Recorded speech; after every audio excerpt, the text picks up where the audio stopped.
আসসালামু আলাইকুম। গত পর্বে আমরা দেখেছি কিভাবে ইনভার্স ম্যাট্রিক্স দিয়ে সিস্টেম অফ ইকুয়েশন সলভ করতে হয়। আজকের পর্বে আমরা দেখব কিভাবে ক্র্যামার্স রুল দিয়ে সিস্টেম অফ ইকুয়েশন সলভ করতে হয়। তাহলে শুরু করা যাক।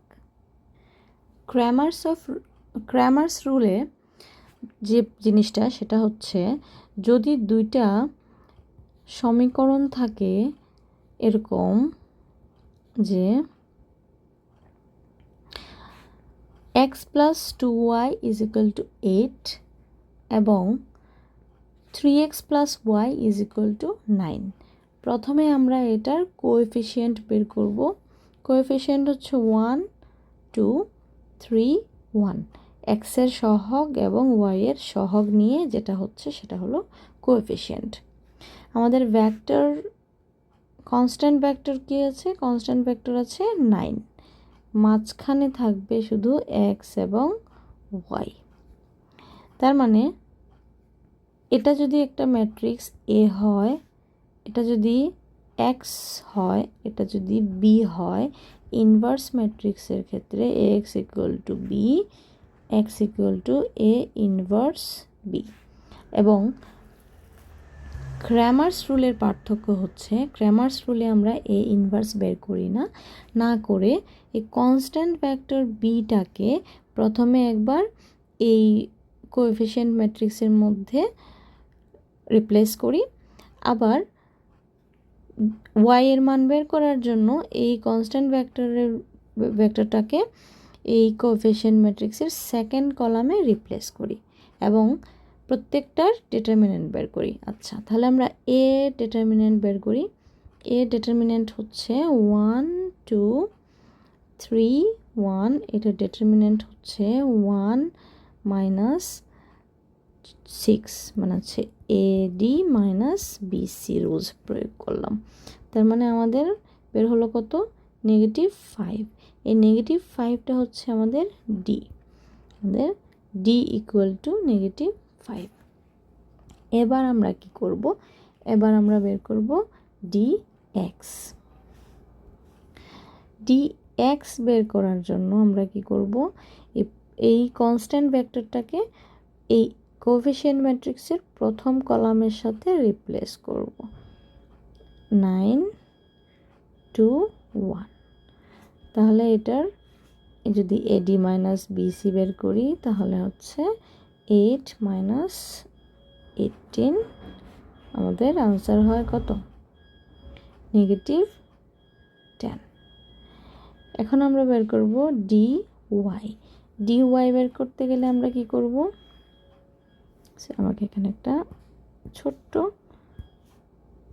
এটা হচ্ছে ডিটারমিনেন্ট সাইন। আচ্ছা, ডিওয়াই বের করতে গেলে কি করব হচ্ছে, প্রথম কোএফিসিয়েন্ট ম্যাট্রিক্সের প্রথম কলাম সেম থাকবে, সেকেন্ড কলামটা কনস্ট্যান্ট দিয়ে রিপ্লেস করব।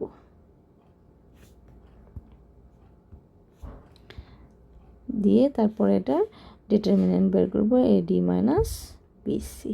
কত হয়? 9 24 ইকুয়াল টু -15।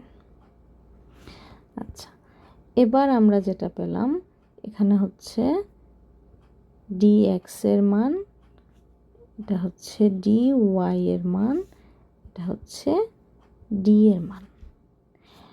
এখন আমরা x বের করার জন্য dx কে ভাগ করব d দ্বারা, y বের করার জন্য dy কে ভাগ করব d দ্বারা। তাহলে কি পাই? dx হচ্ছে -10, d হচ্ছে -5 ইজ ইকুয়াল টু 2, +2। আচ্ছা, dy কত? dy হচ্ছে -15, d হচ্ছে -5, আনসার হচ্ছে 3। তার মানে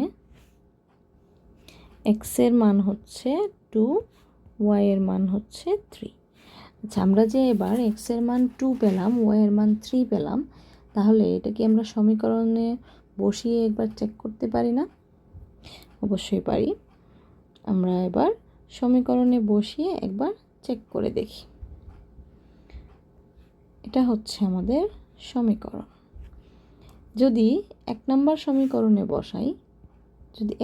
সমীকরণে বসাই তাহলে কত হয়? 2 + 2 × 3 = 2 + 6 = 8। এবার 2 নম্বর সমীকরণে বসাই, 3 × 2 + 3 = 6 + 3 = 9। এই হলো 9। তার মানে কি আমাদের এটা প্রুভড। আচ্ছা, আমি আগের কোনো ভিডিওতে হোমওয়ার্ক দিইনি, আজকের এই ভিডিওতে একটা হোমওয়ার্ক দিচ্ছি। হোমওয়ার্কটা হচ্ছে এই যে সমীকরণ দুইটা আছে, এই সমীকরণ দুইটাকে ইনভার্স ম্যাট্রিক্স দিয়ে একবার মান বের করতে হবে, ক্র্যামার্স রুল দিয়ে মান বের করতে হবে এবং প্রত্যেকটা মান সমীকরণে বসিয়ে বসিয়ে প্রুভ করতে হবে। ইনভার্স ম্যাট্রিক্স দিয়ে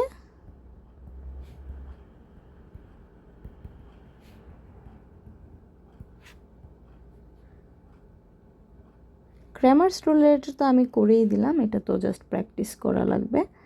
ক্র্যামার্স রুল দিয়ে কী করতে হবে?